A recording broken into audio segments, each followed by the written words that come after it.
अब पीडीए को आपने देखा होगा। जब राज्यसभा का चुनाव हो रहा था नॉमिनेशन के बाद, जो उस दल में ही जो विद्रोह हुआ और जिनको पीडीए कहते वही साथी उनके खिलाफ बगावत का झंडा लेके चल रहे थे। तो फिर पीडीए उडीए बीजेपी के सामने, मोदी जी के सामने उनके तथाकथित पीडीए का कोई मतलब नहीं है। दारा सिंह चौहान उदाहरण है कि जिस तरीके से पार्टी ने हमारी जैसे पिछड़े समाज पर इतना भरोसा किया, और आज पूरे प्रदेश में चले जाइए, मेरे समाज में कुछ कहने की जरूरत नहीं है। और चाहे जो भी कुछ कहता रहे, पीडीए सीडीए क्या क्या लोग कहते हैं, मैं आम जनता की बात, मैं किसी रिपोर्टर की एंकर की बात देख रहा था। उत्तर प्रदेश की सियासत में एक चर्चित नाम जिसे दारा सिंह चौहान के नाम से जाना जाता है, अब कारागार मंत्री बना दिए गए हैं। दारा सिंह चौहान आज बाराबंकी में मौजूद रहे। इस दौरान उन्होंने अपने पार्टी के ही वरिष्ठ नेता रह चुके सुधीर कुमार सिंह सिद्धू का स्वास्थ्य कुशलक्षेम जानने उनके आवास पर पहुंचे थे। सुधीर सिंह सिद्धू ने न सिर्फ उनका स्वागत किया, बल्कि यूं कह लीजिए कि कारागार विभाग मिलने के बाद सबसे पहले मिठाई अगर उन्हें किसी ने खिलाई है तो वह भाजपा के वरिष्ठ नेता सुधीर कुमार सिंह सिद्धू ने खिलाई है। दरअसल जिस समय दारा सिंह चौहान सुधीर सिंह सिद्धू के वहां घर पर बैठे थे, उनकी चौखट पर जैसे ही उन्होंने कदम रखा, तैसे ही तो यह सूचना मिलती है कि दारा सिंह चौहान को कारागार विभाग आवंटित कर दिया गया है। हाल फिलहाल दारा सिंह चौहान ने समाजवादी पार्टी और अखिलेश यादव के पीडीए पर एक बड़ा हमला बोला है। क्या क्या नहीं कह दिया दारा सिंह चौहान ने अखिलेश यादव की पीडीए को, आइए सुनते हैं एक नजर। पीडीए का मुद्दा कितना प्रभाव डालेगा? अखिलेश यादव लगातार पीडीए को लेकर मजबूत करने की बात कर रहे हैं। क्या देखते हैं दारा सिंह चौहान पीडीए को किस तरीके से? अब पीडीए को आपने देखा होगा। जब राज्यसभा का चुनाव हो रहा था नॉमिनेशन के बाद, जो उस दल में ही जो विद्रोह हुआ और जिनको पीडीए कहते वही साथी उनके खिलाफ बगावत का झंडा लेके चल रहे थे, और सारे लोगों ने उनके तथाकथित पीडीए के विरोध में, असली जो पीडीए जो कहा जा रहा है, भारतीय जनता पार्टी के साथ खड़े हो गए। तो आज जो है, ये तो पीडीए की बात करते हैं, पीडीए को तमाम लोगों ने डिफिनेशन भी किया, क्या क्या वो आप जानते हैं, मुझे याद भी नहीं क्या है। लेकिन ये सही है कि जिस तरीके से आज़ादी के 70 साल तक ऐसे तमाम समाज के लोगों का जिनकी पूछ और पहचान नहीं थी, आज सारे लोगों को मान सम्मान आदरणीय मोदी जी के राज में मिल रहा है। चाहे देश की पार्लियामेंट से लेके देश की सरकार में, उत्तर प्रदेश की विधानसभा से लेके विधान परिषद और प्रदेश की सरकार में, अभी आपने जो खुद देखा। तो फिर पीडीए उडीए बीजेपी के सामने, मोदी जी के सामने उनके तथाकथित पीडीए का कोई मतलब नहीं है। दारा सिंह चौहान उदाहरण है कि जिस तरीके से पार्टी ने हमारी जैसे पिछड़े समाज पर इतना भरोसा किया, और आज पूरे प्रदेश में चले जाइए, मेरे समाज में कुछ कहने की जरूरत नहीं है। और केवल मेरे समाज नहीं, ऐसे तमाम जो पिछड़े समाज के लोग थे जो इसी तरीके से पीडीए का नाम लेके भ्रमित कहते थे, आज वह जो पिछड़ा है, दलित है, अगड़ा है, गरीब, बेबस, लाचार, वो सारे लोग मोदी जी को, अब तो आप जाएंगे सड़क पे, आम जनता कहती है कि भैया इस बार तीसरी बार फिर मोदी सरकार। यही नहीं, दारा सिंह चौहान ने अयोध्या जैसे मुद्दे पर भी खुलकर अपनी बात रखी और उन्होंने साफ तौर पर यह बात कही कि अयोध्या का मुद्दा न सिर्फ एक चैलेंज था, बल्कि एक बहुत बड़ा मामला था जिसे भारतीय जनता पार्टी ने बहुत ही आसानी से हल कर दिया। वहीं सीएए को लेकर उन्होंने साफ तौर पर कहा कि उन्होंने कई नेताओं से भी मुलाकात की है, कई लोगों से बात की है, लेकिन अब धारणा बदल गई है। जहां एक समय पहले मुस्लिमों को सीएए को लेकर बरगलाया गया था, वहीं अब जो भी विद्वान हैं, जो भी समझदार हैं, वह साफ तौर पर मान चुके हैं कि सीएए कानून से मुस्लिमों का, भारत में रह रहे मुस्लिमों का किसी भी प्रकार से कोई नुकसान नहीं है। दारा सिंह चौहान ने बड़े ही ऊर्जा भरे स्वर में अब अपनी बातें रखी हैं। इस बार फिर मोदी सरकार, और तमाम लोग, मैं तो देख रहा हूँ कि कल मैं एक उसमें देख रहा था सीएए लेकर के कि मुझे भी था कि हो सकता लोगों में है, लेकिन तमाम जो अक़लियत के जो बुद्धिजीवी लोग वहाँ बैठे थे, सारे लोगों ने सीएए को तारीफ किया। ये सदस्यता लेने ये तो उनकी सदस्यता लेने वाले नहीं बल्कि सदस्यता देने वाली है। और अब तो बड़े पैमाने पे अक़लियत के लोग भी जिस तरीके से खुद कहते हैं, क्योंकि हमारी सरकार ने किसी जात की बुनियाद पर नहीं, किसी धर्म और मजहब की बुनियाद पर नहीं, जो भी केंद्र की हमारी योजनाएं हैं, जो 70 साल तक उस योजना का नाम नहीं जानते, वो सारी योजनाएं फलीभूत हो रही है और लोगों के दरवाजे पे दस्तक दे रहे हैं। आज माइनॉरिटी के लोग भी कहते हैं भैया हमको मोदी जी के राज में हमको अनाज मिल रहा है, हमको शौचालय मिल रहा है, हमको गैस कनेक्शन मिल रहा है, हमको आयुष्मान का 5 लाख का जो कवर मेडिकल है वो मिल रहा है।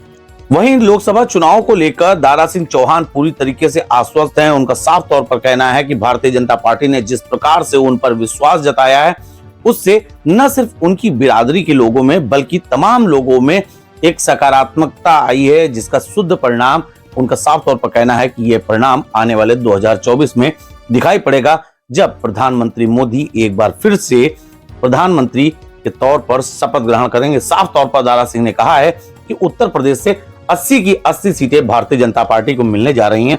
हालांकि यह एक बड़ी बात है कि 100% रिजल्ट हासिल करना एक बड़ा चैलेंज होता है, लेकिन दारा सिंह चौहान इसको लेकर पूरी तरीके से आश्वस्त हैं। तो आज तो इस बार जिस तरीके से मोदी जी ने आम जनता के हित में काम किया है, उस आधार पर मैं कह सकता हूं कि 400 का जो लक्ष्य है 400 के पार होगा और फिर जो मोदी जी तीसरी बार प्रधानमंत्री बनेंगे। और चाहे जो भी कुछ कहता रहे, पीडीए सीडीए क्या क्या लोग कहते हैं, मैं आम जनता की बात, मैं किसी रिपोर्टर की एंकर की बात देख रहा था और रेंडम, ऐसा नहीं कि मतलब कहीं इस तरह से बैठा करके, रेंडमली जो है वो लोगों से पूछ रहे थे। आज आप बाराबंकी पहुंचे हैं, यहाँ पर पसमानदा समाज के और मुस्लिम समाज के नेताओं से भी क्या मुलाकात की है, बातचीत की है, किस तरीके से उनका समर्थन आ रहा है? नहीं, अभी मैं जिस तरीके, अभी तो मैं गया था, मेरे बहुत पुराने साथी थे हसनैन हैदर जी, जिनकी असामयिक जो है उनकी मृत्यु हो जाने के नाते मैं उनके दरवाजे पे गया था। और रायनी जो हमारे उनकी माता जी का भी देहावसान मैं गया था, तो मुझे बल्कि दिखा रहे थे इस के बारे में कि सारे लोग वहाँ अक़लियत के लोग, बड़े पसमानदा समाज के लोग थे, सारे लोगों ने कहा कि हम भारतीय जनता पार्टी के साथ थे। वहाँ और ब्लॉक प्रमुख भी थे लोग माइनॉरिटी से ही, और बड़े पैमाने पे लोग भारतीय जनता पार्टी की सदस्यता ले रहे हैं, इसलिए कि जो मोदी जी का जो नारा है कि सबका साथ, सबका विकास, सबका विश्वास, वो सच साबित हो रहा है।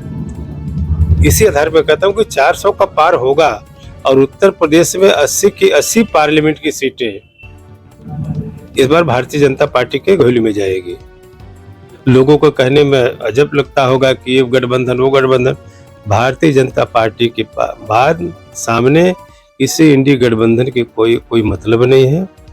जो सीट बहुत मजबूत लोगों की निगाह में होगी कि शायद गठबंधन जीतेगा, वो सारी की सारी सीटें भारतीय जनता पार्टी जीतने जा रही है। तो राम मंदिर के मुद्दे पर जब वोटिंग हुई हाउस में, तमाम नेताओं ने जय रघुनंदन जय सिया राम लिखकर अखिलेश यादव से किनारा कर लिया। क्या लगता है राम मंदिर का मुद्दा विपक्षी पार्टियों को हल्का करेगा? जनता पूरी तरीके से बीजेपी को साथ देगी? आगामी लोकसभा चुनाव में राम मंदिर का मुद्दा कितना ज्यादा प्रभाव डालने जा रहा है? देखिए, राम मंदिर मुद्दा एक बड़ा मुद्दा है, जिनको लेके जिस तरीके से सनातन को लेकर के इस देश की सियासत में जो साजिश हो रही थी, माननीय मोदी जी के प्रयास से उसका पर्दाफाश हुआ। राम मंदिर तो मुद्दा है ही, बड़े पैमाने पर पिछड़े समाज के लोग, अदर देन कुछ एकाध को छोड़ दिया जाए तो सारे लोग भारतीय जनता पार्टी के साथ खड़े हैं, और दलित समाज के लोग भी बड़े पैमाने पर भारतीय जनता पार्टी के साथ खड़े। इसलिए मैं कहा, सारे जिस तरीके से सामाजिक समीकरण के आधार पर हमारी पार्टी ने हर लोगों को सम्मान, पहचान, हिस्सेदारी, भागीदारी देने का काम किया है। जिस तरीके से राम मंदिर के इशू को, जिसको लेके कितने लोगों ने, हमारे पार्टी के लोगों ने बलिदान किया है, जो आस्था का सैलाब जो बह रहा है अयोध्या में, आप देख रहे होंगे कि प्रतिदिन कितने लाखों में वहाँ लोग जा रहे हैं।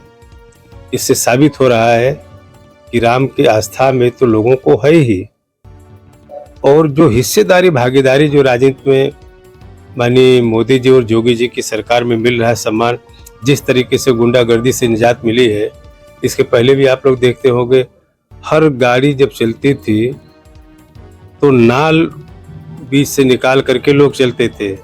जहां उतरते थे तो कुछ लड़के जो बड़े उत्साही थे तो नाल गिनते थे, बताते कि भैया आज 12 नाल थे, 13 नाल थे, 8 नाल थे। आज के देख रहे हैं योगी जी के राज में कहीं गाड़ी में कोई नाल लेके चल रहा है। इन सारी चीजों से लेकर के आज जिस तरीके से गरीब उन लोगों की सरकारों में भयभीत रहता था कि गरीब की जमीन कब कब्जा हो जाएगी, आज मैंने पूरी निर्द्वंद होकर के आत्मविश्वास के साथ आज सो रहा है। तो इस बुनियाद में कह रहा हूं कि जिस तरीके से मोदी योगी जी के राज में विकास हो रहा है, काम हो रहा है, पूरी गुंडागर्दी पूरी तरीके से समाप्ति के कगार पर पहुंच गई है। कोई जो गुंडा हो, बदमाश हो, किसी गरीब की जमीन पे कब्जा नहीं कर पा रहा है, सीधे बुलडोजर उसके दरवाजे पे पहुंच जा रहे। तो इससे गरीब खुश है, क्योंकि गरीब की जमीन सारे ऐसे शक्तिशाली लोग कब्जा करते थे। इसलिए मैं कह सकता हूं कि आज जिस तरीके से हमारी मोदी जी की लोकप्रियता पूरी दुनिया में, वो जमाना चला गया जब ये भारत जो है अंतर्राष्ट्रीय मंचों पे डोली का पिछला कहार हुआ करता था। आज मोदी जी के नेतृत्व में दुनिया के किसी मंच पे आज भारत, कह लीजिए मोदी जी आज डोली के पिछले कहार नहीं बल्कि अगले कहार है, और मोदी जी कहते हैं आगे बढ़े चलो तो लोग उनके साथ कदम को ताल करना शुरू कर देते हैं। इसलिए मैं कहता हूँ जो विश्व गुरु का जो संकल्प हमारा सपना है वो आने वाले इस 24 के चुनाव के बाद वो भी पूरा होने वाला है।